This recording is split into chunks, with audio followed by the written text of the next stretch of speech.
अस्सलामुअलैकुम। तो फ्रेंड, आज का हमारा टॉपिक है electric field of a point charge का।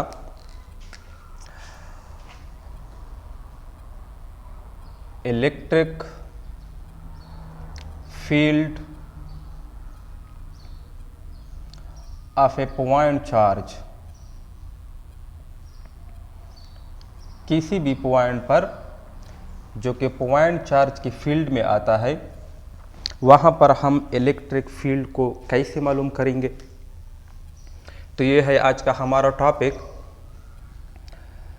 तो दोस्तों, हम सोर्स डिस्ट्रीब्यूशन को लेते हैं। सोर्स डिस्ट्रीब्यूशन का मतलब क्या है, यानी हम सोर्स चार्ज को लेते हैं। सोर्स चार्ज का मतलब क्या हुआ, यानी ऐसा चार्ज जो कि फील्ड क्रिएट करता है। ऐसा चार्ज जो कि फील्ड क्रिएट करता हो, उसको हम सोर्स डिस्ट्रीब्यूशन या सोर्स चार्ज का नाम देते हैं। यहाँ पर हम लेते हैं Q plus Q source distribution charge को यहाँ पर कंसीडर करते हैं। अब एक पॉइंट लेते हैं यहाँ पर, इस पॉइंट को P का नाम देते हैं। अब ये जो पॉइंट हमने लिया है, इसी पॉइंट को हम नाम देते हैं फील्ड पॉइंट। यानी ये ऐसा पॉइंट है जो कि सोर्स डिस्ट्रीब्यूशन या सोर्स चार्ज के फील्ड में मौजूद है। अब इलेक्ट्रिक फील्ड इसी पॉजिटिव चार्ज का किस डायरेक्शन में होता है, आउटवर्ड डायरेक्शन में होता है। यानी सराउंडिंग में जितना स्पेस होता है, आउटवर्ड डायरेक्शन में उसी सराउंडिंग में इसी चार्ज का इलेक्ट्रिक फील्ड होगा। लेकिन यहाँ पर हम सारे इलेक्ट्रिक फील्ड को नहीं ले सकते। हम उस डायरेक्शन में इलेक्ट्रिक फील्ड को कंसीडर करेंगे जिस डायरेक्शन में हमने उसी फील्ड के अंदर किसी पॉइंट P को रखा है। तो ये हम डायरेक्शन लेते हैं इलेक्ट्रिक फील्ड का जिस डायरेक्शन में हमने पॉइंट P को उसी फील्ड के अंदर रखा है। यानी इलेक्ट्रिक फील्ड इसी सोर्स चार्ज की वजह से इस डायरेक्शन में होता है। अब हम यूनिट वेक्टर लेते हैं। यूनिट वेक्टर आर कैप हमने लिया। आर कैप हमेशा के लिए सोर्स चार्ज से पॉइंट P की जानिब होता है। Line joining the source charge and the point P इसी डायरेक्शन में। यानी जब चार्ज पॉजिटिव होता है तो इलेक्ट्रिक फील्ड वेक्टर और यूनिट वेक्टर, इन दोनों की डायरेक्शन सेम होती है। अब अगर हम चार्ज को नेगेटिव मान लें, फिर यहाँ पर हमने पॉइंट P को लिया है, तो इस बार इलेक्ट्रिक फील्ड की जो डायरेक्शन होगी वो इनवर्ड होगी। इनवर्ड मीन्स नेगेटिव चार्ज की जानिब इसी डायरेक्शन में होगी। और यूनिट वेक्टर ये आउटवर्ड होता है। यानी जब चार्ज नेगेटिव होता है तो इस दौरान यूनिट वेक्टर और इलेक्ट्रिक फील्ड वेक्टर दोनों की डायरेक्शन अपोजिट होती है। जब चार्ज पॉजिटिव तो यूनिट वेक्टर और इलेक्ट्रिक फील्ड वेक्टर दोनों एक ही डायरेक्शन में। जब हम चार्ज को नेगेटिव लेते हैं तो यूनिट वेक्टर और इलेक्ट्रिक फील्ड वेक्टर दोनों की डायरेक्शन अपोजिट होती है। अब यहाँ पर पॉइंट P पर अब अगर हम किसी टेस्ट चार्ज Q नॉट को रखें, टेस्ट चार्ज हमेशा के लिए पॉजिटिव होता है, नेगेटिव नहीं लेते, क्योंकि हमारा जो मतलब है, यानी टेस्ट चार्ज का मतलब क्या है, टेस्ट चार्ज से हम एक्सपेरिमेंट करते हैं, किसी भी चार्ज की फील्ड को मालूम करते हैं, इलेक्ट्रिक फील्ड वेक्टर को मालूम करते हैं।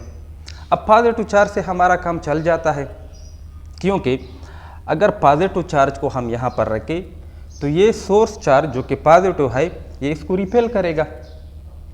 तो हमें इलेक्ट्रिक फील्ड वेक्टर की डायरेक्शन मालूम हो गई कि किस डायरेक्शन में है, या हमें फोर्स मालूम हो गया कि ये चार्ज इस टेस्ट चार्ज पर किस डायरेक्शन में फोर्स अप्लाई करता है। अगर हम नेगेटिव चार्ज को ले लें तो ये इस टेस्ट चार्ज पॉजिटिव को अपनी तरफ अट्रैक्ट करेगा। फिर हमें पता चला कि नेगेटिव चार्ज की फील्ड इनवर्ड होती है। तो इस वजह से स्टार्ट से टेस्ट चार्ज Q नॉट को पॉजिटिव लिया है, बस पॉजिटिव, नेगेटिव की ज़रूरत तो नहीं है, क्योंकि हमारा मतलब भी पूरा होता है। तो बस हमारे बड़ों ने क्यू नॉट पॉजिटिव लिया है, अब हम भी लेंगे। अब अगर इसी टेस्ट चार्ज क्यू नॉट को हम यहाँ पॉइंट पी पर रखे, यहाँ पर हमने टेस्ट चार्ज क्यू नॉट को रखा, तो कूलम लॉ के मुताबिक ये सोर्स चार्ज इस पॉजिटिव टेस्ट चार्ज को रिपेल करेगा। अब रिपेल करेगा तो फोर्स अप्लाई करेगा। फोर्स किसकी वजह से अप्लाई करेगा? अपनी फील्ड की वजह से। तो वो फोर्स हमें मालूम है, एफ नॉट का नाम देते हैं by definition of Coulomb law, वो बराबर हो जाएगा k Q naught divided by are square के। अब इससे पहले ये आर स्क्वायर कहाँ से आया? यहाँ से लेकर यहाँ तक हम डिस्प्लेसमेंट वेक्टर को ड्रा करते हैं। डिस्प्लेसमेंट वेक्टर सोर्स चार्ज से पॉइंट पी की जानिब डिस्प्लेसमेंट वेक्टर। अब हम कहते हैं कि इस डिस्प्लेसमेंट वेक्टर का जो मैग्नीट्यूड होता है वो हम आर लेते हैं, या हम ऐसा कह सकते हैं कि ये पॉइंट पी पर जो टेस्ट चार्ज क्यू नॉट रखा है और यहाँ पर जो सोर्स चार्ज है, इन दोनों के बीच में सेपरेशन आर है। यहाँ पर हमने डिस्प्लेसमेंट वेक्टर को शो किया। डिस्प्लेसमेंट वेक्टर हमेशा के लिए सोर्स चार्ज से टेस्ट चार्ज की जानिब होता है, और ये क्या शो करता है? पोजीशन को शो करता है, डिस्प्लेसमेंट को शो करता है कि ये पॉइंट पी, ये positive test charge right hand side में रिपेल करेगा, तो इन दोनों के बीच में हमने डिस्प्लेसमेंट वेक्टर आर को शो किया है। अब अगर डिस्प्लेसमेंट वेक्टर की मैग्नीट्यूड को हम ले ले तो ये आर बन जाता है, या हम इस तरह कह सकते हैं कि ये point charge Q naught source charge से आर डिस्टेंस के फासले पर है। तो K Q naught divided by are square के। अब ये तो फोर्स एग्जर्ट होता है पॉइंट पी पर Q naught positive test charge पर, F naught is equal to K Q naught divided by are square के। अब चूंकि हमारा टॉपिक है electric field of a point charge का, यहाँ पर हमने पॉइंट पी पर इलेक्ट्रिक फील्ड वेक्टर को या इलेक्ट्रिक फील्ड को फाइंड करना है। तो इलेक्ट्रिक फील्ड को हमने डिफाइन किया था कि इलेक्ट्रिक फील्ड बराबर है, इक्वल है किसके? Force experienced by a unit positive test charge at that point. Unit positive test charge ने पॉइंट पी पर सोर्स चार्ज की वजह से जो फोर्स एक्सपीरियंस किया उसको हम इलेक्ट्रिक फील्ड कहते हैं।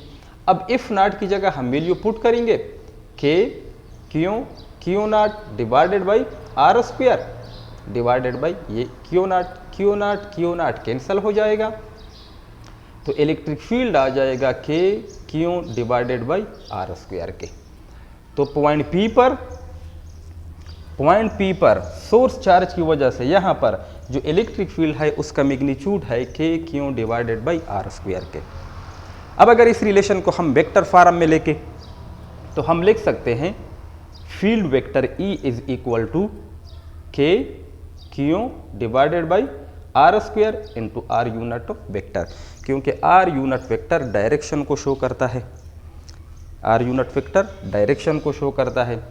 अब हम ये भी जानते हैं कि यूनिट वेक्टर किसके बराबर होता है? Vector divided by its magnitude के।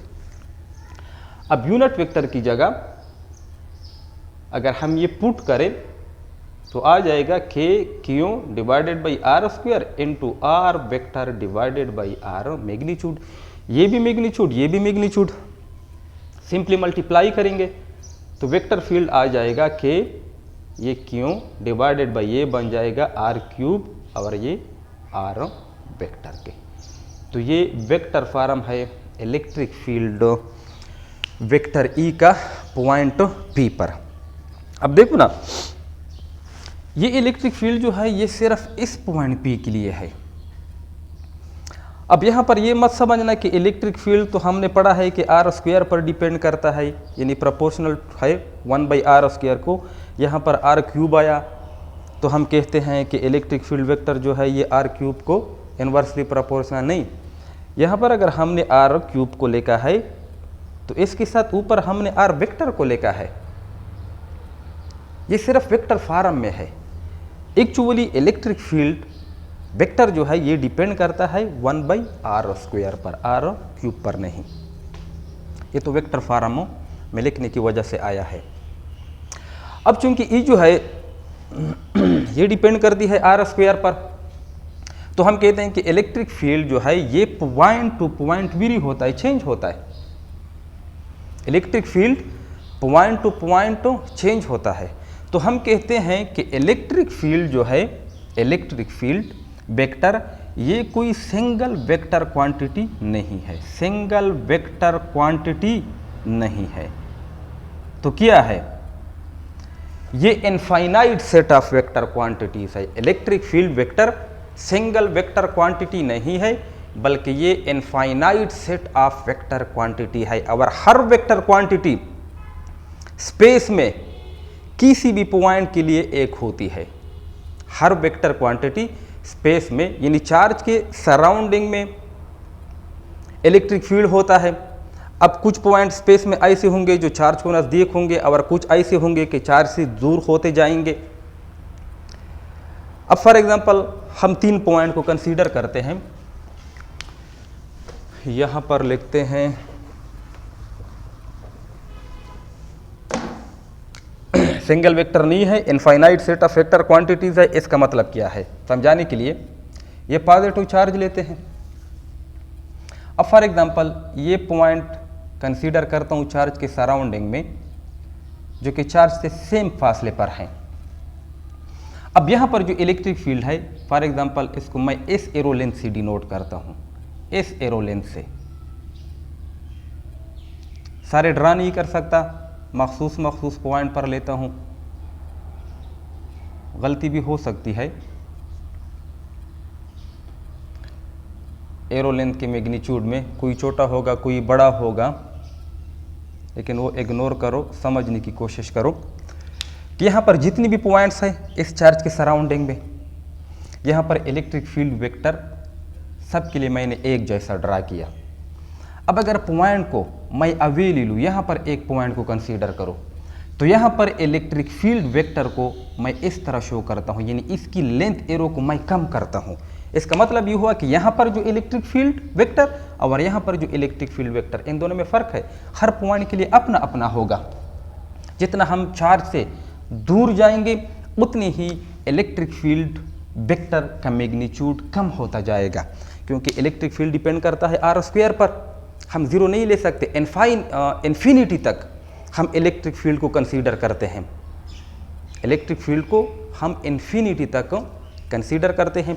अब इसको मुकम्मल समझाने के लिए फील्ड लाइंस क्या होते हैं ये हम नेक्स्ट लेक्चर में पढ़ते हैं, तो इससे आप अच्छी तरह समझ पाएंगे कि इसका मतलब क्या है।